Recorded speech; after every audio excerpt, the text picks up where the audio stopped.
agree. And of those organizations you previously listed and just listed, that typically when they're making a public records request, they have a specific interest in the actual information that they're seeking, as opposed to just seeking, you know, benign or just general information.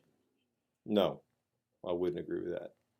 So you're saying that the Islamic Foundation would just make a public records request with regard for any type of information, regardless of whatever their objective is. I would make the distinction between objective and motivation. And it's a nuanced but very significant distinction. I very frequently, when people contact me asking for help, and I say people, euphemistically, organizations, people, whoever, when I'm contacted for help, I don't condition my willingness to help on their motivations. But I very frequently ask them what the objective is, because that very often has something to do with how I would, if I were similarly situated, how I would make the request. I very frequently, and I'm sure this is true of many of the people that I've worked with, make requests for records because I have a very specific objective for getting the records. There's a reason why I want them. But there are also times when I've made public records requests, and I think this is probably true of some of the people that I've helped over the years, who are making the request for no other reason than sheer curiosity. I mean, the first public records request I ever made, I couldn't care less about the records. And that wasn't the issue. I went down to Bartow and went to those 4 or 5 public agencies. I wanted to see what would happen, which is, again, motivations, an impermissible issue in the context of public records access. It's something that the custodian can't consider. The courts can't consider. It's irrelevant. So no, I wouldn't agree with your assessment at all. I think that sometimes people make requests because they really need the records for a particular reason. I think other times they make the request because they want to see what's going to happen. I don't know. Maybe they want to use it to, paper their walls with. I don't know. It doesn't matter. That's the beauty of it. And the problem with allowing people to take into consideration motivations, and this is true, by the way, not just in a disparity of views between people like me and the establishment, but it's also between people like me and other people like me. I've recently had a conversation with somebody who has done a fair amount of open government litigation and has been successful at it. And they were taking a very condescending view of anybody who makes a public records request, quote, just because they can. And my response to that is that's morally, logically, and legally the equivalent of saying that Rosa Parks didn't really want to go anywhere on a bus. Or that's like saying that 4 black men walked into a Woolworths in Greensboro, North Carolina in 1960 and weren't really hungry. That's not the point. See what I mean? Sort of. But motivation here what I'm getting at is even among activists, it's surprising to me how quick some activists are to dismiss the motivations or objectives of other activists. Because they aren't important to me, they're not important. But the reality is that my rights are no more secure than your rights are. And that's a fundamental principle of civil rights activism generally, whether in the context of open government or otherwise. Besides my world and life view, which dictates that I care about how the people are being treated, I ought to be aware enough of my own self-interest. The reason I don't want the police to use attack dogs on peaceful civil rights protesters is I don't want them using them on me. See what I mean? And the same thing's true with access to public records. If somebody doesn't like the reason that Marty O'Boyle's making public records requests, again, my response is it doesn't matter.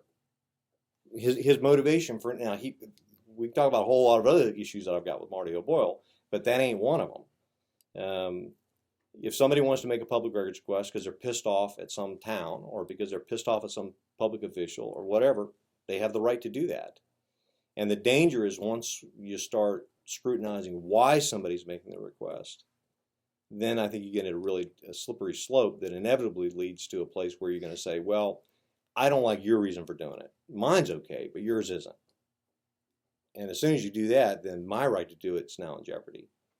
So again, I am confident that I in no way, with Marty or anybody else, said I want to know why you're doing it before I come help you.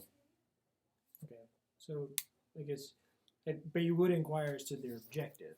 Oh yeah, absolutely. Yeah, what's the end? The way what's the end game? What are we trying to do here? What are we trying to get at? Okay. So when you met with Ryan Whitmer, Whitmer.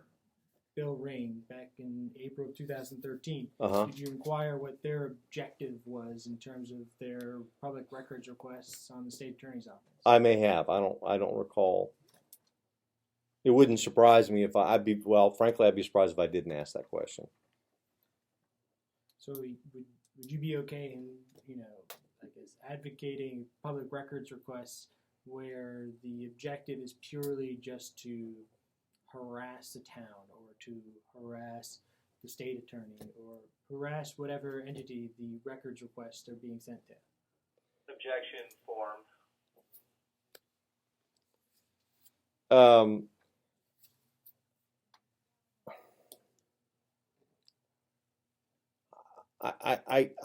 That would be a little bit like asking me if I had a problem with the Immokalee farm workers protesting out in front of Publix. Why are they doing it? Well, I suppose part of the reason they're doing it is trying to raise public awareness about Publix being too damn cheap, be willing to pay a penny a pound more so that poor farm workers can actually try to feed their children. I suppose, depending on your perspective, you might say they're doing it to try to harass Publix. If they're not breaking the law, they're not engaged in violence, they aren't blocking public thoroughfares, they're not in some other way violating some constitutionally sound statute, I wouldn't call it harassment.